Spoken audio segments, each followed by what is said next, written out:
നമ്മുടെ വീടിനകത്ത് യേശുവിൻ്റെയും മറിയത്തിൻ്റെയും പ്രതിമകൾ വെച്ചാൽ വീട് അനുഗ്രഹിക്കപ്പെടും എന്ന് ചിലർ പറയുന്നു. ഈ കാര്യത്തെക്കുറിച്ച് ബൈബിൾ വല്ലതും പറയുന്നുണ്ടോ? പലരും പല അഭിപ്രായങ്ങളും പറയും. ബൈബിൾ എന്താണോ പറയുന്നത് അതാണ് ദൈവമക്കളായ നാം അനുസരിക്കേണ്ടത്. 10 കൽപ്പനകളിൽ രണ്ടാമത്തെ കൽപ്പന, മുകളിൽ ആകാശത്തിലോ കീഴെ ഭൂമിയിലോ ഭൂമിക്കടിയിലോ വെള്ളത്തിലോ ഉള്ള യാതൊന്നിൻ്റെയും പ്രതിമയോ സ്വരൂപമോ നീ നിർമ്മിക്കരുത്, അതിനെ വണങ്ങരുത്, അതിനെ ആരാധിക്കരുത്. ചില പ്രതിമകളോ സ്വരൂപങ്ങളോ ചിത്രങ്ങളോ വെച്ച് നാം വണങ്ങുകയാണ് എങ്കിൽ നാം ദൈവത്തിൻ്റെ രണ്ടാമത്തെ കൽപ്പന ലംഘിക്കുകയാണ് ചെയ്യുന്നത്. ഒരുപക്ഷെ നാം അങ്ങനെ ചെയ്യുന്നത് നാം ഉൾപ്പെട്ട് നിൽക്കുന്ന സമുദായം അംഗീകരിക്കുന്നുണ്ടായിരിക്കാം, സഭ അംഗീകരിക്കുന്നുണ്ടായിരിക്കാം.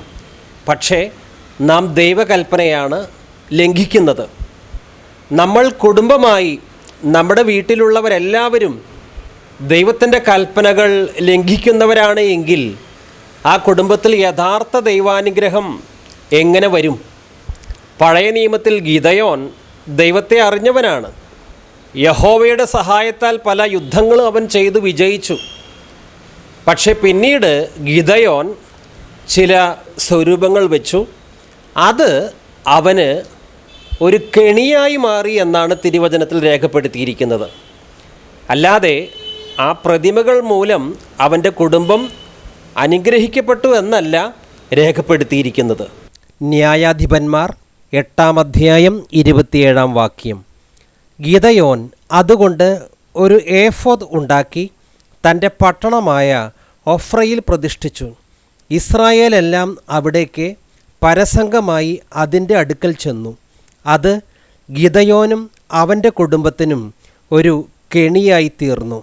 അത് ഗിദയോനും അവൻ്റെ കുടുംബത്തിനും ഒരു കെണിയായി തീർന്നു. ദൈവവചനത്തിന് വിരോധമായി ഒരു ഭക്തിമാർഗം പിന്തുടരാൻ നമ്മോട് ആരെങ്കിലും പറഞ്ഞാൽ നമ്മൾ അവരെ അനുസരിച്ചാൽ നമ്മൾ കെണിയിലാകും. പഴയ നിയമത്തിൽ ഇസ്രായേൽ മക്കളുടെ ഭവനത്തിൽ മരിച്ചുപോയ അബ്രഹാമിൻ്റെയോ സാറയുടെയോ മോശയുടെയോ ദാവീദിൻ്റെയോ ഇവരുടെയൊന്നും പ്രതിമകൾ ഉണ്ടാക്കി അവർ വണങ്ങിയില്ല. ഇപ്പോൾ ജീവനോട് ഇരിക്കുന്ന യഹൂദന്മാരും അബ്രഹാമിൻ്റെ ഓർമ്മയ്ക്കായി അബ്രഹാമിൻ്റെ പ്രതിമയുണ്ടാക്കി വണങ്ങുന്നില്ല. ദാവീദിൻ്റെ ഓർമ്മയ്ക്കായി ദാവീദിൻ്റെ പ്രതിമയോ ചിത്രമോ ഉണ്ടാക്കി അതിനെ വണങ്ങുന്നില്ല. ഇപ്പോൾ ജീവനോട് ഇരിക്കുന്ന യഹൂദന്മാർ പഴയ നിയമത്തിലെ യാതൊരു പ്രവാചകൻ്റെയും രാജാക്കന്മാരുടെയും പ്രതിമകൾ ഉണ്ടാക്കി വണങ്ങുന്നില്ല. അതിന് കാരണം 10 കൽപ്പനകളിൽ രണ്ടാമതായി അവർക്ക് ലഭിച്ചിരിക്കുന്നത് ഒരു പ്രതിമയും ഉണ്ടാക്കരുത്, അതിനെ വണങ്ങരുത്, അതിനെ ആരാധിക്കരുത്. നിയമാവർത്തനം 4-ാം അധ്യായം 15 മുതൽ 18 വരെ. അതിനാൽ നിങ്ങൾ പ്രത്യേകം ശ്രദ്ധിക്കുവിൻ. ഹോറേബിൽ വെച്ച് അഗ്നിയുടെ മധ്യത്തിൽ നിന്ന് കർത്താവ് നിങ്ങളോട് സംസാരിച്ച ദിവസം നിങ്ങൾ ഒരു രൂപവും കണ്ടില്ല. അതിനാൽ എന്തിൻ്റെയെങ്കിലും സാദൃശ്യത്തിൽ പുരുഷൻ്റെയോ സ്ത്രീയുടെയോ ഭൂമിയിലുള്ള ഏതെങ്കിലും മൃഗത്തിൻ്റെയോ ആകാശത്തിലെ ഏതെങ്കിലും പറവയുടെയോ നിലത്തിടയുന്ന ഏതെങ്കിലും ജന്തുവിൻ്റെയോ ഭൂമിക്കടിയിലെ ജലത്തിൽ വസിക്കുന്ന ഏതെങ്കിലും മത്സ്യത്തിൻ്റെയോ സാദൃശ്യത്തിൽ വിഗ്രഹമുണ്ടാക്കി നിങ്ങളെ തന്നെ അശുദ്ധരാക്കാതിരിക്കാൻ സൂക്ഷിച്ചുകൊള്ളുവിൻ. കർത്താവായ യേശുക്രിസ്തു പ്രകാരം പറഞ്ഞിട്ടുണ്ട്, ഒടുക്കത്തെ നാളിൽ, അന്ത്യനാളിൽ ഞാൻ സംസാരിച്ച വചനം തന്നെ അവനെ ന്യായം വിധിക്കും. അന്ത്യനാളിൽ ദൈവം നമ്മെ ന്യായം വിധിക്കുന്നത് ഏതെങ്കിലും സഭാ സംഘടനയുടെ പ്രബോധനങ്ങളുടെ അടിസ്ഥാനത്തിലല്ല, ദൈവവചനമായ ബൈബിളിൻ്റെ അടിസ്ഥാനത്തിലാണ് കർത്താവ് നമ്മെ ന്യായം വിധിക്കുന്നത്. അന്നാളിൽ നമ്മൾ യേശുക്രിസ്തുവിൻ്റെ ന്യായാസനത്തിന് മുമ്പാകെ നിൽക്കുമ്പോൾ ഇന്ന സഭാ നേതാവ് പറഞ്ഞിട്ടാണ് ഞാൻ കർത്താവെ അങ്ങയുടെ കൽപ്പന ലംഘിച്ചത് എന്ന് പറഞ്ഞാൽ ദൈവം നമ്മെ വെറുതെ വിടുകയില്ല. കാരണം ദൈവത്തിൻ്റെ കൽപ്പനകൾക്ക് വിരോധമായി ആര് എന്ത് പ്രവർത്തിച്ചാലും അതിനുള്ള പ്രതിഫലം ദൈവത്തിൽ നിന്ന് അന്ത്യനാളിൽ അവൻ സ്വീകരിക്കേണ്ടി വരും. ഇന്ന നേതാവ് പറഞ്ഞതുകൊണ്ടാണ്, ഞങ്ങളുടെ പാരമ്പര്യം ഇതായിരുന്നു എന്ന് പറഞ്ഞാലൊന്നും രക്ഷപ്പെടാൻ പോകുന്നില്ല. ഇന്ന് ലോകത്തിൽ വ്യത്യസ്തങ്ങളായ സഭകളുണ്ട്. പല സഭകൾക്കും വ്യത്യസ്തമായ പ്രബോധനങ്ങളുണ്ട്. എല്ലാ സഭകളും പറയും ഞങ്ങളുടേതാണ് ഏറ്റവും നല്ലത്. ഒരു സഭയും പറയുകയില്ല ഞങ്ങളുടെ സഭ അല്പം മോശമാണ്, വേറെ സഭകളാണ് നല്ല സഭ എന്ന് ഒരു സഭയും പറയുകയില്ല. അതുകൊണ്ട് ഇന്നത്തെ സഭകൾ എന്തു പറയുന്നു, ഇന്നത്തെ സഭകളുടെ പ്രബോധനങ്ങൾ എന്താണ്, അതിനേക്കാളൊക്കെ ഉപരിയായി നാം അനുസരിക്കേണ്ടത് ദൈവത്തിൻ്റെ വചനമായ വിശുദ്ധ ബൈബിളാണ്. ക്രിസ്തു പ്രകാരം പറഞ്ഞിട്ടുണ്ട്, എൻ്റെ വചനം കേട്ട് അത് പാലിക്കുന്നവൻ പാറമേൽ വീട് പണിത ബുദ്ധിമാനായ മനുഷ്യന് തുല്യനാണ്. ഞാനും എൻ്റെ ഭാര്യയും 2 മക്കളും എല്ലാ ദിവസവും രാവിലെയും വൈകിട്ടും എൻ്റെ വീട്ടിലിരുന്ന് പ്രാർത്ഥിക്കാറുണ്ട്. ഞങ്ങൾ പ്രാർത്ഥിക്കാനും ആരാധിക്കുവാനും ഇരിക്കുന്ന മുറിയിൽ യേശുവിൻ്റെയോ വിശുദ്ധരുടെയോ പ്രതിമയോ ചിത്രമോ ഒന്നും വെച്ചിട്ടില്ല.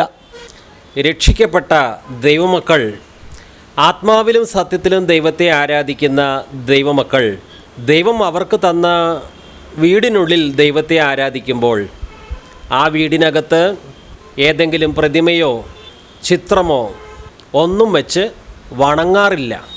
നമ്മൾ നമ്മുടെ ഭവനത്തിനുള്ളിൽ പ്രാർത്ഥിക്കാനും ആരാധിക്കാനും ഒരു മുറിയിലിരിക്കുമ്പോൾ ആ മുറിയിൽ നമ്മൾ ഏതെങ്കിലും പ്രതിമകൾ, ഒരുപക്ഷെ യേശുവിൻ്റേത് എന്ന് പറയുന്ന ഒരു പ്രതിമയായിരിക്കാം, പടമായിരിക്കാം, അല്ലെങ്കിൽ മറിയത്തിൻ്റേത് എന്ന് പറയുന്ന ഒരു സ്ത്രീയുടെ ചിത്രമായിരിക്കാം.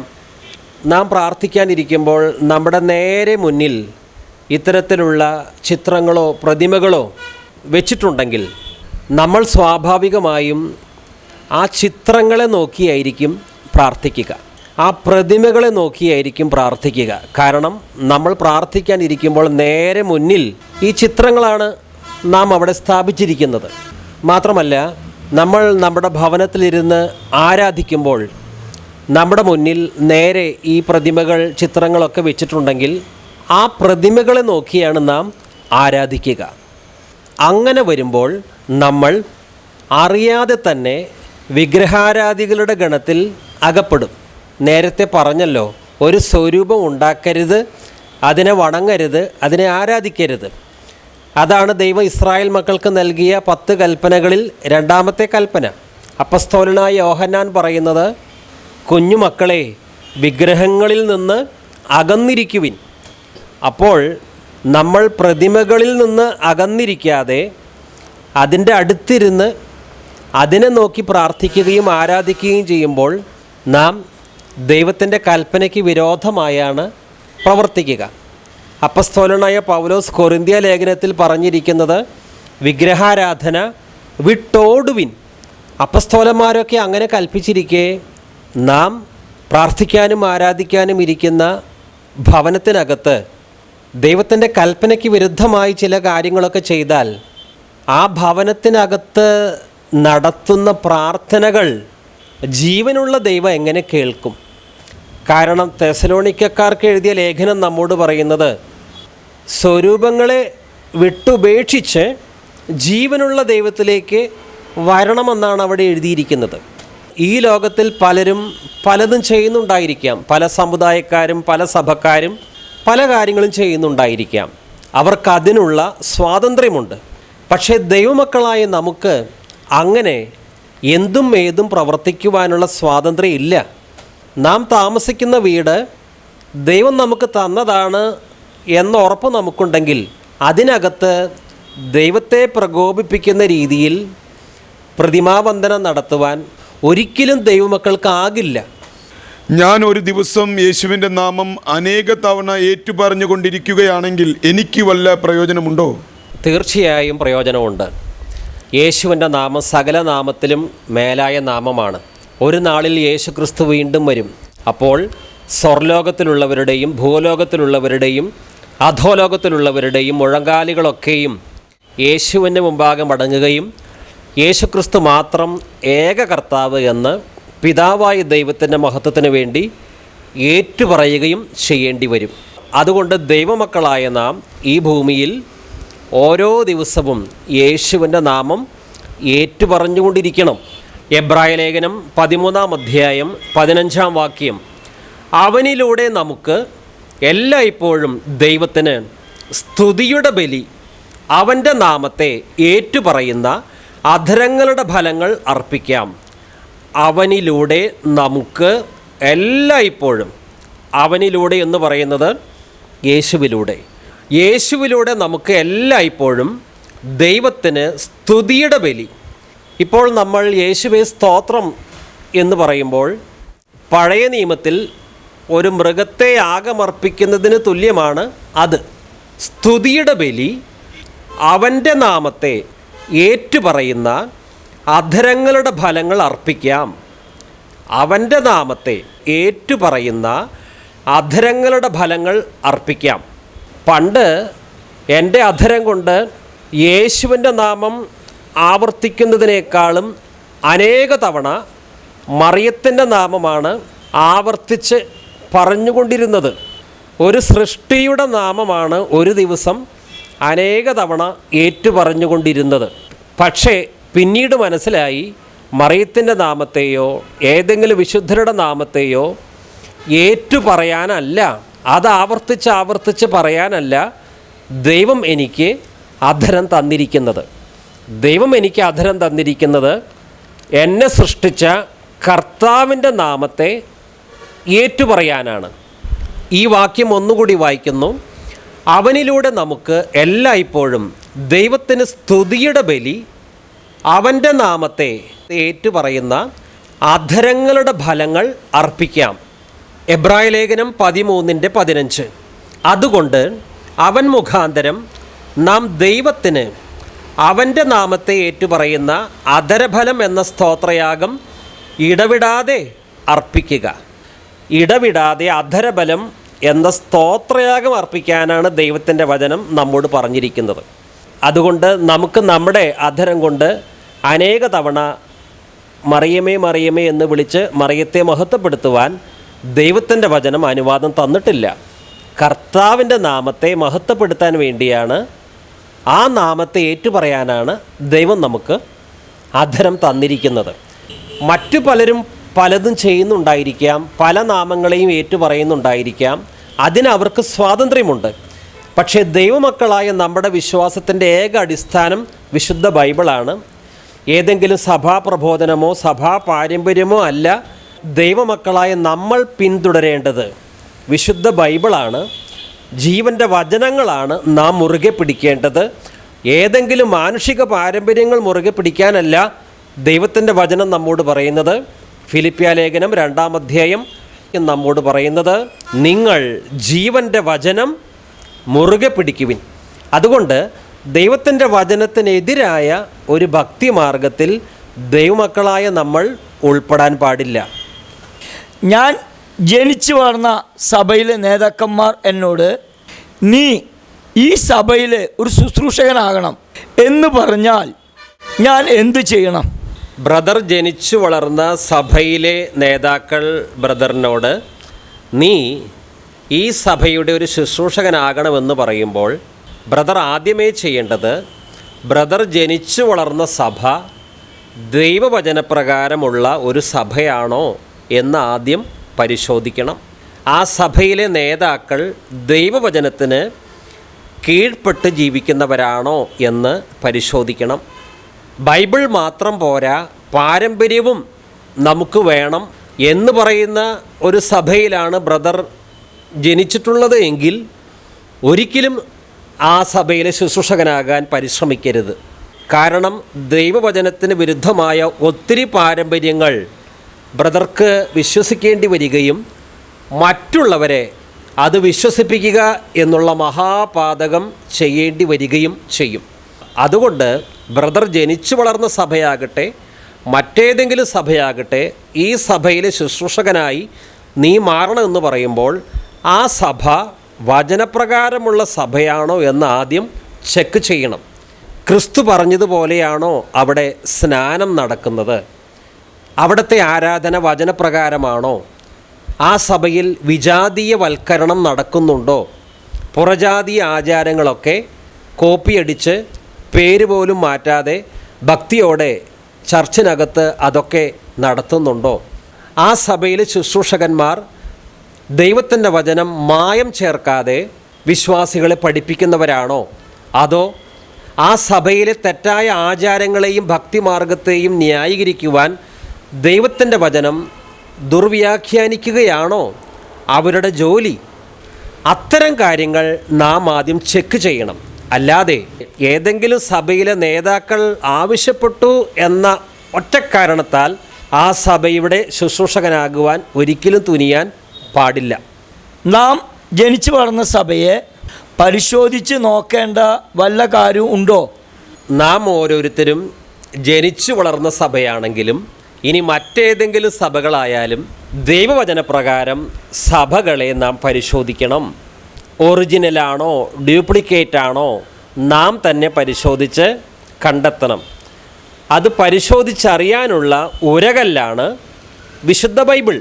1 തെസ്സലോനി 5:21 നമ്മോട് പറയുന്നത് എല്ലാം പരിശോധിച്ച് നോക്കുവിൻ.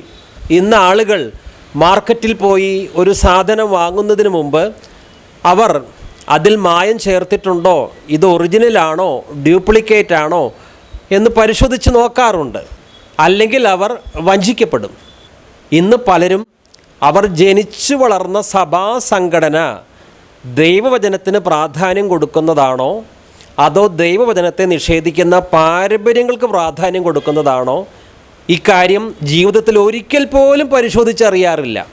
അവരുടെ കുട്ടികളെ സ്കൂളിൽ ചേർക്കുന്ന സമയം വന്നാൽ ഏറ്റവും നല്ല സ്കൂൾ ഏതാണ് അവർ പരിശോധിച്ച് മനസ്സിലാക്കും. അവർക്ക് രോഗം വന്നാൽ ഏറ്റവും നല്ല ആസ്പത്രി ഏതാണ് അന്വേഷിച്ച് അങ്ങോട്ട് തന്നെ പോകും. പക്ഷേ ഞാനും എൻ്റെ കുടുംബവും പോകേണ്ട സഭ ഏതാണ് അതൊരിക്കലും പലരും പരിശോധിച്ച് നോക്കാറില്ല. മറിച്ച് ഏത് സഭയിൽ ജനിച്ചോ അതിൽ തന്നെ നിന്ന് മരിക്കുക. അതിൽ കവിഞ്ഞ് സത്യമേത് അസത്യമേത് അക്കാര്യത്തെക്കുറിച്ച് യാതൊരു അന്വേഷണവും പലരും നടത്താറില്ല. അതിന് കാരണം അവർ വചനത്തെ സ്നേഹിക്കുന്നവരല്ല, സത്യാന്വേഷികളല്ല. ക്രിസ്തു പറഞ്ഞിരിക്കുന്നത് നിങ്ങൾ ഓരോരുത്തരും ഏത് സഭയിലാണോ ജനിച്ചത് അവിടെ തന്നെ നിന്ന് മരിക്കാനല്ല. ക്രിസ്തു പറഞ്ഞിരിക്കുന്നത് എന്താണ്? സത്യം നിങ്ങൾ അറിയുകയും സത്യം നിങ്ങളെ സ്വതന്ത്രമാക്കുകയും ചെയ്യും. അതാണ് ക്രിസ്തു പറഞ്ഞത്. നിങ്ങൾ എൻ്റെ വചനത്തിൽ നിലനിന്നാൽ നിങ്ങൾ വാസ്തവമായി എൻ്റെ ശിഷ്യന്മാരായിരിക്കും എന്നാണ് കർത്താവ് പറഞ്ഞത്. എന്താണ് ഈ സത്യം? അവിടുത്തെ വചനമാണ് സത്യമെന്ന് യോഹന്നാൻ 17:17 രേഖപ്പെടുത്തിയിട്ടുണ്ട്. അതുകൊണ്ട് നാം ഒരു പ്രത്യേക സഭയിൽ ജനിച്ചു വളർന്നു എന്നതുകൊണ്ട് അതുമാത്രമാണ് ശരി എന്ന് വിശ്വസിക്കുകയും അതിലെ ശുശ്രൂഷകനാകുവാൻ കണ്ണടച്ച് ഇറങ്ങിത്തിരിക്കുകയും അരുത്. അങ്ങനെ നമ്മൾ ഇറങ്ങിത്തിരിച്ചാൽ നാം കർത്താവിൻ്റെ വേലക്കാരായി മാറുകയില്ല. ആരുടെയെങ്കിലും വാക്ക് കേട്ട് നമ്മൾ അങ്ങനെ ഇറങ്ങിത്തിരിച്ചാൽ യഥാർത്ഥത്തിൽ കർത്താവിൻ്റെ വേലക്കാരായി മാറുന്നില്ല. ആ സഭാ സംഘടനയുടെ ശുശ്രൂഷകനായി മാത്രം ജീവിക്കുവാൻ, ഒരു ജോലി എന്ന രീതിയിൽ ഒരു സഭാ ശുശ്രൂഷ ഏറ്റെടുത്ത് ചെയ്യാൻ മാത്രമേ നമുക്ക് സാധിക്കുകയുള്ളൂ. ഞാനും എൻ്റെ ഭാര്യയും മക്കളും ഞങ്ങളുടെ വീടിൻ്റെ ഏറ്റവും അടുത്തുള്ള ചർച്ചിലേക്കാണോ ആരാധനയ്ക്ക് പോകേണ്ടത്? ബ്രദറും ഭാര്യയും മക്കളും ബൈബിളിനോട് ഏറ്റവും അടുത്ത ചർച്ചിലേക്കാണ് ആരാധനയ്ക്ക് പോകേണ്ടത്. ഒരുപക്ഷെ ബ്രദറിൻ്റെ വീടിന് ഏറ്റവും അടുത്തുള്ള ചർച്ചിലേക്ക് ആരാധനയ്ക്ക് പോകുന്നതായിരിക്കാം സൗകര്യം. എന്നാൽ അത് വീടിനോട് അടുത്തുള്ളതാണെങ്കിലും വചനവിരുദ്ധമായ ആചാരങ്ങളും ചടങ്ങുകളും ഒക്കെയാണ് ആ ചർച്ചിൽ നിറഞ്ഞു നിൽക്കുന്നത് എങ്കിൽ ഒരിക്കലും അങ്ങോട്ട് പോകരുത്. ഒരു ദൈവദാസൻ പറഞ്ഞതുപോലെ നാം ആരാധനയ്ക്കായി പോകേണ്ടത് വീടിനോടടുത്ത ചർച്ചിലേക്കല്ല, ബൈബിളിനോടടുത്ത ചർച്ചിലേക്കാണ്. ഇന്ന് ചിലർ സൺഡേയിൽ ആരാധനയ്ക്ക് പോകുമ്പോൾ ബൈബിൾ കൊണ്ടുപോകുന്നില്ല. അത് എന്തുകൊണ്ടാണ്? ഇന്ന് ധാരാളം ക്രിസ്ത്യാനികൾ ഞായറാഴ്ച ആരാധനയ്ക്ക് ചർച്ചിലേക്ക് പോകുമ്പോൾ ബൈബിളൊന്നും കൊണ്ടുപോകാതെ കൈവീശിയാണ് ആരാധനയ്ക്ക് പോകുന്നത്. കാരണം അവിടെ നടത്തപ്പെടുന്ന ആരാധന പാരമ്പര്യമനുസരിച്ചാണ്. ഒരു പ്രത്യേക പുസ്തകത്തിൽ എഴുതിയിരിക്കുന്ന കാര്യങ്ങളാണ് അവിടെ നടന്നുകൊണ്ടിരിക്കുന്നത്. അതുകൊണ്ട് ബൈബിളിന് അവിടെ സ്ഥാനമില്ല. ഞായറാഴ്ച ദിവസം 1 മണിക്കൂറെങ്കിലും ദൈവത്തിൻ്റെ വചനത്തിൽ നിന്ന് ആസ്പദമാക്കി, പാരമ്പര്യത്തെ ആസ്പദമാക്കിയല്ല, ഏതെങ്കിലും സഭയുടെ അനുഷ്ഠാനങ്ങളെ ന്യായീകരിക്കുന്ന പ്രസംഗവുമല്ല. ഈ നിർമ്മലമായ വചനം ഒട്ടും മായം ചേർക്കാതെ ആഴ്ചയിൽ 1 മണിക്കൂറെങ്കിലും ഒരു സഭയിൽ വിശ്വാസികൾക്ക് പഠിപ്പിച്ചു കൊടുത്തിരുന്നുവെങ്കിൽ അവർ ദൈവത്തിൻ്റെ വചനത്തിൽ വളരെ പരിജ്ഞാനമുള്ളവരായി മാറുമായിരുന്നു. എന്നാൽ ഇന്ന് പല ചർച്ചിലും ആഴ്ചയിൽ 1 മണിക്കൂർ ദൈവത്തിൻ്റെ വചനം പഠിപ്പിച്ചു കൊടുക്കുന്നില്ല. മറിച്ച് പണ്ടാരോ എഴുതി വെച്ച ഒരു പുസ്തകത്തിലെ വാചകങ്ങൾ യാന്ത്രികമായി ആവർത്തിക്കുന്നു. കഴിഞ്ഞ ആഴ്ച ആവർത്തിച്ച അതേ വാചകങ്ങൾ തന്നെയാണ് അടുത്ത ആഴ്ചയും അവിടെ ആവർത്തിക്കാൻ പോകുന്നത്. അങ്ങനെയുള്ള ആരാധന നടത്തുന്ന ചർച്ചകളിലേക്ക് ബൈബിൾ കൊണ്ടുപോയത് കൊണ്ട് യാതൊരു പ്രയോജനവുമില്ല. അവിടുത്തെ ആരാധനയിൽ ബൈബിളിന് സ്ഥാനമില്ല. അക്കാര്യം വിശ്വാസികൾക്ക് അറിയാം. അതുകൊണ്ടാണ് അങ്ങനെയുള്ള ചർച്ചകളിലേക്ക് ഞായറാഴ്ച ആരാധനയ്ക്ക് പോകുമ്പോൾ വിശ്വാസികൾ ബൈബിൾ എടുക്കാത്തത്. എന്നാൽ ദൈവവചനത്തിന് പ്രാധാന്യം കൊടുക്കുന്ന ചില ചർച്ചകളുണ്ട്. അങ്ങോട്ട് വിശ്വാസികൾ ആരാധനയ്ക്ക് പോകുമ്പോൾ ബൈബിളുമായിട്ടാണ് പോകുന്നത്. കാരണം അവിടെ എല്ലാ സൺഡേയും വർഷിപ്പിൻ്റെ ഇടയിൽ ദൈവത്തിൻ്റെ വചനം, വിശുദ്ധ ബൈബിൾ പഠിപ്പിക്കുന്നുണ്ട്. അതിനെ ആസ്പദമാക്കിയുള്ള പ്രസംഗവുമുണ്ട്. അതുകൊണ്ട് അങ്ങോട്ട് പോകുന്നവർ ബൈബിൾ കയ്യിലെടുക്കുന്നു. അപ്പോസ്തല പ്രവൃത്തികൾ 17-ാം അധ്യായം 16-ാം വാക്യം. അഥേനയിൽ പൗലോസ് അവർക്കായി കാത്തിരിക്കുമ്പോൾ നഗരത്തിൽ ബിംബങ്ങൾ നിറഞ്ഞിരിക്കുന്നത് കണ്ട് മനസ്സിന് ചൂട് പിടിച്ചു. എന്തുകൊണ്ടാണ് പൗലോസിൻ്റെ മനസ്സിന് ചൂട് പിടിച്ചത്? എന്തായാലും പൗലോസ് അതിന് വണങ്ങുന്നവനല്ലല്ലോ. പിന്നെ എന്തുകൊണ്ടാണ് അവയെ കണ്ടപ്പോൾ പൗലോസിൻ്റെ മനസ്സിന് ചൂട് പിടിച്ചത്? പൗലോസിന് കർത്താവിൻ്റെ മനോഭാവം ഉണ്ടായിരുന്നു. അതുകൊണ്ടാണ് ആ പ്രതിമകളെ കണ്ടപ്പോൾ ചൂട് പിടിച്ചത്. അപ്പസ്തോല പ്രവർത്തനങ്ങൾ 17-ാം അധ്യായം 16-ാം വാക്യം മറ്റൊരു ബൈബിളിൽ നിന്ന് വായിക്കുകയാണ്. പൗലോസ് അവരെയും പ്രതീക്ഷിച്ച് ആഥൻസിൽ താമസിക്കവേ നഗരം മുഴുവൻ വിഗ്രഹങ്ങൾ കൊണ്ട് നിറഞ്ഞിരിക്കുന്നത് കണ്ട് അവൻ്റെ മനസ്സിൽ വലിയ ക്ഷോഭമുണ്ടായി. പൗലോസ് കർത്താവായ യേശു ക്രിസ്തുവിൽ വിശ്വസിക്കുന്നതിന് മുമ്പ് യഹൂദനായിരുന്നു. അന്ന് ഒരു പ്രതിമയെയും വണങ്ങിയിട്ടില്ല. ഇപ്പോൾ പൗലോസ് ക്രിസ്ത്യാനിയാണ്. ക്രിസ്ത്യാനി ആയതിനു ശേഷവും പൗലോസ് ഒരു പ്രതിമയുടെയും മുമ്പാകെ തല കുനിച്ചിട്ടില്ല, അതിനെ വണങ്ങിയിട്ടില്ല, അതിനെ ആരാധിച്ചിട്ടില്ല. അങ്ങനെ ഒരിക്കലും ചെയ്യുകയുമില്ല. ദൈവത്തിൻ്റെ കൽപ്പനയ്ക്ക് വിരോധമായി പൗലോസ് പ്രവർത്തിക്കുകയില്ല. പൗലോസ് ആ സ്വരൂപങ്ങളെ, പ്രതിമകളെ വണങ്ങുന്നില്ല എങ്കിലും ആ നഗരത്തിൽ ആ പ്രതിമകൾ ഇരിക്കുന്നത് കേവലം കണ്ടു എന്നതുകൊണ്ട് പൗലോസിൻ്റെ മനസ്സിൽ ക്ഷോഭം നിറയാൻ എന്താണ് കാരണം? ഇന്ന് ചിലർ പറയാറുണ്ട്, ഞങ്ങൾ പോകുന്ന ചർച്ചിൽ പല പ്രതിമകളും വിഗ്രഹങ്ങളും പടങ്ങളൊക്കെ വെച്ചിട്ടുണ്ട്, പക്ഷെ ഞങ്ങൾ അതിനെ വണങ്ങാൻ പോകാറില്ല, അതിനെ ആരാധിക്കാൻ പോകാറില്ല, അതിനെ തൊട്ടുമുത്താനും ഞങ്ങൾ പോകുന്നില്ല. അത് അവിടെ ഇരുന്നോട്ടെ, ഞങ്ങളത് കെയർ ചെയ്യാറില്ല. പക്ഷേ പൗലോസിൻ്റെ മനോഭാവം അങ്ങനെയായിരുന്നില്ല. അതെന്തുകൊണ്ടാണ്? ഫിലിപ്പിയ ലേഖനം 2-ാം അധ്യായം 5-ാം വാക്യത്തിൽ പൗലോസ് പറഞ്ഞിരിക്കുന്നത്, യേശുക്രിസ്തുവിലുള്ള അതേ മനോഭാവം തന്നെ നിങ്ങൾക്കും ഉണ്ടാകട്ടെ. മനുഷ്യർ വണങ്ങുവാൻ ഉപയോഗിക്കുന്ന പ്രതിമയെ കാണുമ്പോൾ, സ്വരൂപങ്ങളെ കാണുമ്പോൾ, ഭക്തിയോടെ കൊണ്ടു നടക്കുന്ന ചിത്രങ്ങളെ കാണുമ്പോൾ യേശുവിൻ്റെ മനോഭാവം എന്തായിരിക്കും? അത്തരത്തിലുള്ള പ്രതിമകളെ കാണുമ്പോൾ പിതാവായ ദൈവത്തിൻ്റെ മനോഭാവം എന്തായിരിക്കും? മനുഷ്യർ വണങ്ങുവാൻ ഉപയോഗിക്കുന്ന പ്രതിമകളെ കാണുമ്പോൾ പിതാവായ ദൈവത്തിനും പുത്രനായ യേശു ക്രിസ്തുവിനും ഏതു മനോഭാവമാണോ ഉണ്ടാകുന്നത്, അതേ മനോഭാവമായിരുന്നു പൗലോസിന് ഈ സ്വരൂപങ്ങളെ കാണുമ്പോൾ ഉണ്ടായിരുന്നത്. അതുകൊണ്ടാണ് ആ സ്വരൂപങ്ങളെ കണ്ടപ്പോൾ പൗലോസിൻ്റെ ഹൃദയത്തിൽ വല്ലാത്ത ക്ഷോഭം ഉണ്ടായത്. കാരണം ദൈവമേ, ഇവർ ഈ സ്വരൂപങ്ങൾ ഉപയോഗിച്ച് അങ്ങയുടെ കൽപ്പനയ്ക്ക് വിരോധമായിട്ടാണല്ലോ പ്രവർത്തിക്കുന്നത്. ദൈവം ഇസ്രായേൽ മക്കൾക്ക് 10 കൽപ്പനകൾ കൊടുത്തു. രണ്ടാമത്തെ കൽപ്പനയായി പറഞ്ഞിരിക്കുന്നത് ഒരു സ്വരൂപത്തെ, ഒരു പ്രതിമയെ നീ നിർമ്മിക്കരുത്, അതിനെ വണങ്ങരുത്, അതിനെ ആരാധിക്കരുത്. പക്ഷേ ആ 10 കൽപ്പന ദൈവം കൊടുക്കുന്ന സമയത്ത് തന്നെ ഇസ്രായേൽ മക്കൾ അതിന് വിരോധമായി പ്രതിമയുണ്ടാക്കി വണക്കവും വന്ദനവും ആരാധനയും ഒക്കെ നടത്തുകയാണ്. ജനതകളിൽ നിന്ന് പിതാവായ ദൈവം തെരഞ്ഞെടുത്ത ജനം ഇപ്പോഴിതാ ദൈവത്തിൻ്റെ കൽപ്പനയ്ക്ക് വിരോധമായി സ്വരൂപത്തെ വണങ്ങുകയാണ്, അതിനെ ആരാധിക്കുകയാണ്. അത് കണ്ടപ്പോൾ പിതാവായ ദൈവത്തിൻ്റെ മനസ്സിൽ വലിയ ക്ഷോഭമുണ്ടായി. ഇസ്രായേൽ ജനം അനേക തവണ ദൈവത്തിൻ്റെ കൽപ്പനയ്ക്ക് വിരോധമായി പ്രതിമകളെയും സ്വരൂപങ്ങളെയും ഉണ്ടാക്കി വണങ്ങിയിട്ടുണ്ട്, ആരാധിച്ചിട്ടുണ്ട്. പക്ഷേ അവർക്ക് അത് സന്തോഷമായിരുന്നു. ഇസ്രായേൽ ജനം അങ്ങനെ ദൈവകൽപ്പന ലംഘിച്ച് സ്വരൂപങ്ങളെ ഉണ്ടാക്കി വണക്കം നടത്തിക്കൊണ്ടിരുന്നപ്പോൾ ഇസ്രായേൽ ജനം ആ സ്വരൂപത്തെ വളരെ ഭക്തിയാദരവോടെയാണ് കണ്ടത്. പക്ഷേ ദൈവം അങ്ങനെയല്ല കണ്ടത്. സങ്കീർത്തനത്തിൽ എഴുതിയിരിക്കുന്നത്, അവർ, അതായത് ഇസ്രായേൽ മക്കൾ, അവർ വിഗ്രഹം കൊണ്ട് അവന് തീഷ്ണത ജനിപ്പിച്ചു.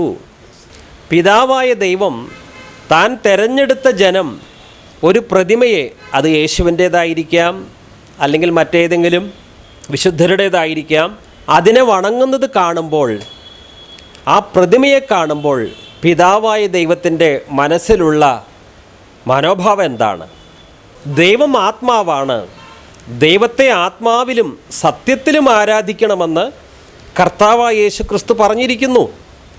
യോഹന്നാൻ എഴുതിയ സുവിശേഷം 4-ാം അധ്യായം 24-25 വാക്യങ്ങൾ.